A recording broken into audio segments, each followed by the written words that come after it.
Hi, this is Praveen Addanki advocate. ఈరోజు మనం article 22 class 1 ఏం చెప్తుంది అని చెప్పేసి ఈరోజు మనం తెలుసుకుందాం.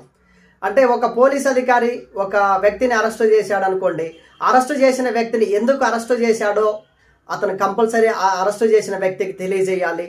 దాంతోపాటుగా ఆ అరెస్ట్ అయిన వ్యక్తి ఒక అడ్వకేట్ని సంప్రదించి అతను జరిగిన నష్టాన్ని తెలియజేసుకోవచ్చు. అతన్ని రక్షించమని చెప్పేసి కూడా అడ్వకేట్ని అతను అర్జించుకునే హక్కు ఆ అరెస్ట్ అయిన వ్యక్తికి ఉంటుంటుంది. సో అందుకని ఈ యొక్క ఫండమెంటల్ రైట్స్లోనే ఆర్టికల్ 22 క్లాస్ 1 అనేది ఒక వ్యక్తి యొక్క స్వేచ్ఛకు భంగం కలగకుండా అతను ఎందుకు అరెస్ట్ చేశారో దాన్ని తెలియజేయాలి అని చెప్పేసి ఒక ఆర్టికల్ తెలియజేస్తుంది. అలా కాదని చెప్పేసి పోలీసు వాళ్ళకి నచ్చినట్టు ఎవరైనా అరెస్ట్ చేసి అసలు అరెస్ట్ ఎందుకు చేశారో ఆ అరెస్ట్ అయిన వ్యక్తికి తెలియజేయకపోతే మీరు లీగల్గా ప్రొసీడ్ అవి ఆ పోలీస్ వాళ్ళ మీద కంప్లైంట్ ఇచ్చే రైట్స్ కూడా మీకు ఉంటుంటాయి. సో అందుకనే ఈ లీగల్ ఇన్ఫర్మేషన్ అనేది మీరు కంపల్సరీ తెలుసుకోవాలని చెప్పేసి నా యొక్క రిక్వెస్ట్. మీకు నచ్చితే మన ఛానల్ని ఫాలో అవ్వండి, దాంతోపాటుగా సబ్స్క్రైబ్ చేయండి. Thank you very much.